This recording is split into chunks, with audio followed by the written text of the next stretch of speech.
Pemirsa, bom bunuh diri yang terjadi di 3 gereja, kantor polisi di Surabaya, dan sebuah rusunawa di Sidoarjo dilakukan 3 keluarga. Mereka terdiri dari ayah, ibu yang secara keji melibatkan anak-anaknya. Pelibatan anak-anak dalam peledakan bom biasa dilakukan kelompok teroris ISIS. Rentetan bom bunuh diri di 3 gereja dan Mapoltabes Surabaya, Jawa Timur sangat mengejutkan. 28 orang meninggal dunia termasuk pelaku bom dan 57 lainnya luka-luka. Namun yang lebih menyintakan pelaku bom bunuh diri merupakan satu keluarga. Cara ini baru pertama kali terjadi di Indonesia. 4 bom mengguncang 3 gereja di Surabaya, Jawa Timur Minggu pagi. 6 terduga pelaku yang merupakan satu keluarga tewas.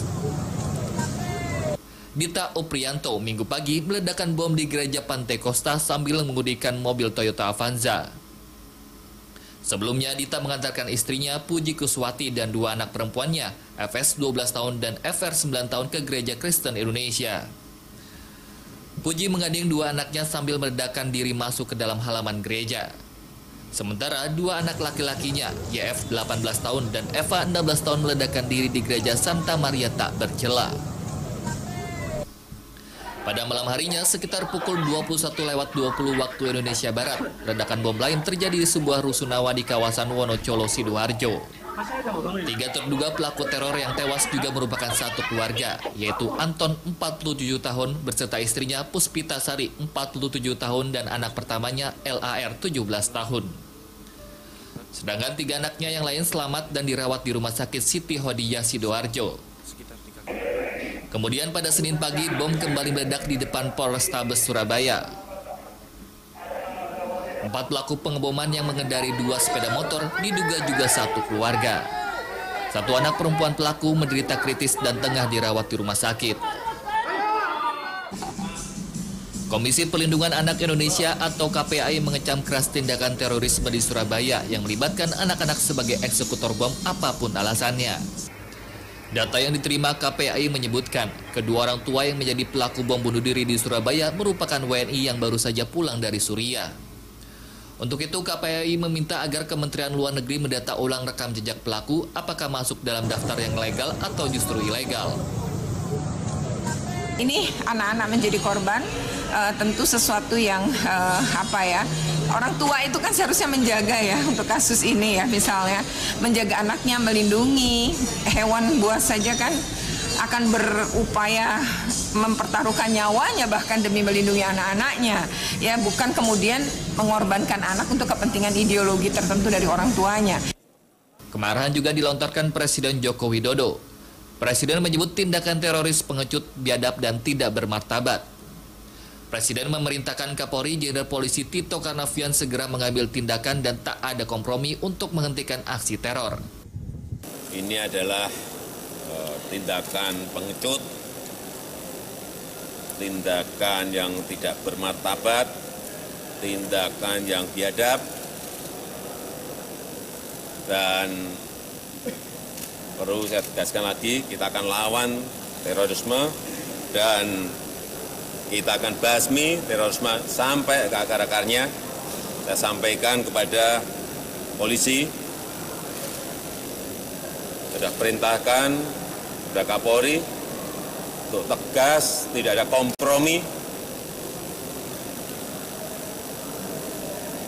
dalam melakukan tindakan-tindakan di lapangan untuk menghentikan aksi-aksi teroris ini. Pola pelibatan anak-anak lazim dilakukan kelompok teroris ISIS. Dita Oprianto merupakan pimpinan Jamaah Ansarut Daulah Sel Surabaya. JAD adalah organisasi radikal yang berafiliasi dengan ISIS. Teror bom bunuh diri ini diduga kuat terkait dengan rusuh di Rutan Salemba, cabang Makobrimob Kelapa II Depok, Jawa Barat yang menyebabkan 5 polisi gugur dan 1 napi teroris tewas. Rusuh napi teroris di Makobrimob dikhawatirkan menjadi awal kebangkitan teroris di Indonesia. Tim Liputan, JAK TV. Mengapa anak-anak dilibatkan dalam aksi ini? Pemirsa, ada berita petang. Sore hari ini akan membahasnya dengan pengamat teroris Pak Hairul Fahmi. Pak Fahmi, apa kabar? Alhamdulillah baik. Dan bersama kita juga sudah ada Pak Reza Indragiri dari Lembaga Perlindungan Anak Indonesia. Selamat sore. Sore, Assalamualaikum. Waalaikumsalam. Saya ke Pak Fahmi dulu. Ini adalah tren baru. Dikatakan kepolisian tren baru membawa istri dan juga anak dalam melakukan aksinya. Dan katanya identik dengan kelompok ISIS. Apakah dari 3 keluarga yang melakukan bom di Surabaya terafiliasi dengan ISIS?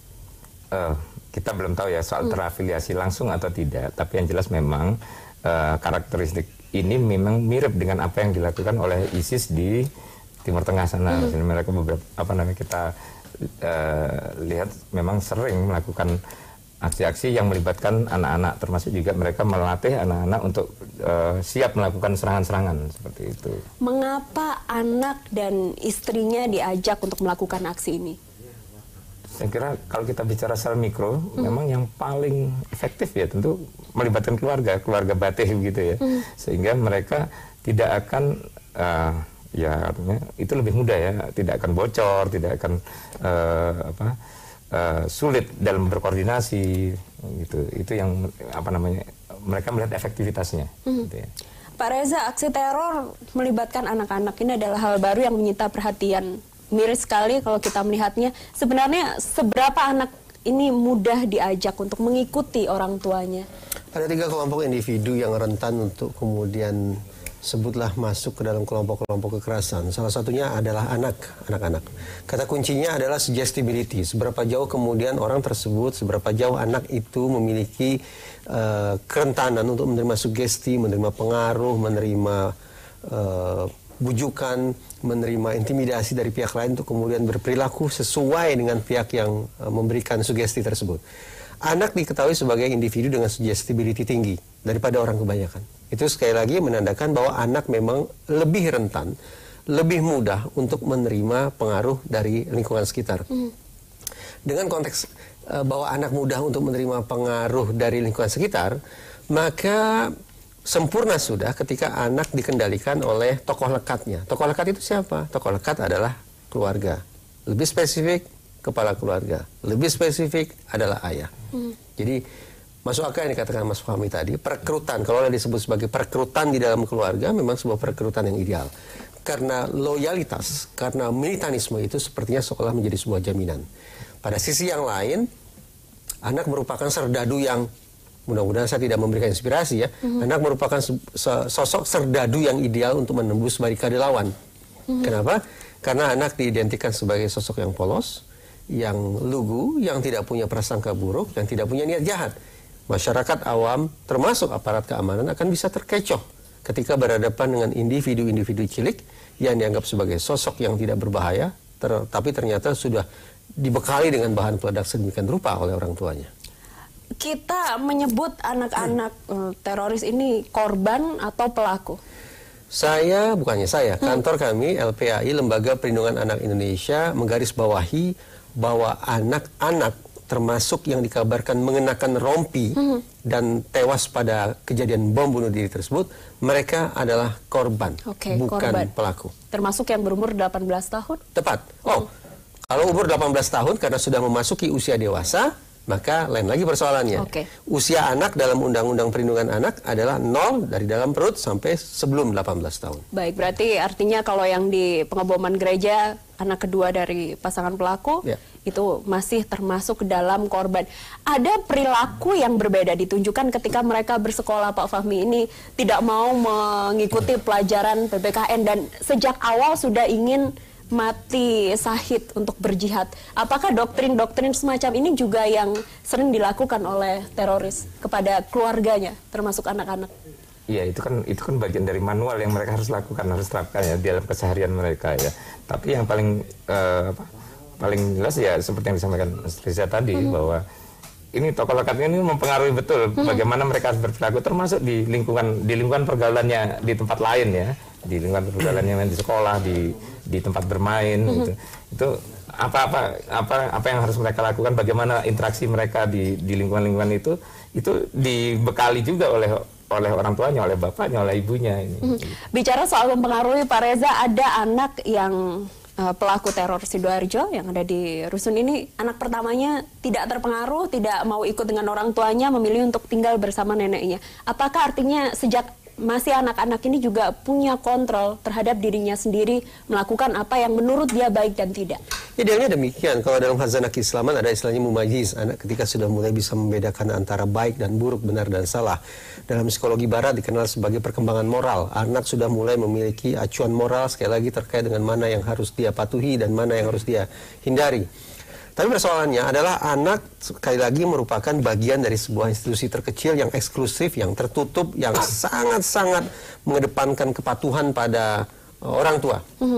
Jadi betapapun anak sudah memiliki perkembangan moral yang memadai, betapapun anak sudah memasuki usia mumayyiz, tapi ketika kemudian kepatuhan pada orang tua harus dijunjung sekuat mungkin, maka perkembangan moral, daya tangkal terhadap ajaran-ajaran yang dipahami sebagai ajaran buruk pun kemudian akan bisa terkesampingkan untuk memastikan anak patuh pada orang tua. Baik, kita lanjutkan perbincangan usai jeda. Mirsa, tetaplah bersama kami di Ada Berita Petang. Nanti Anda juga bisa berpartisipasi melalui telepon interaktif di 0215155111. Ada Berita Petang kembali saat lagi.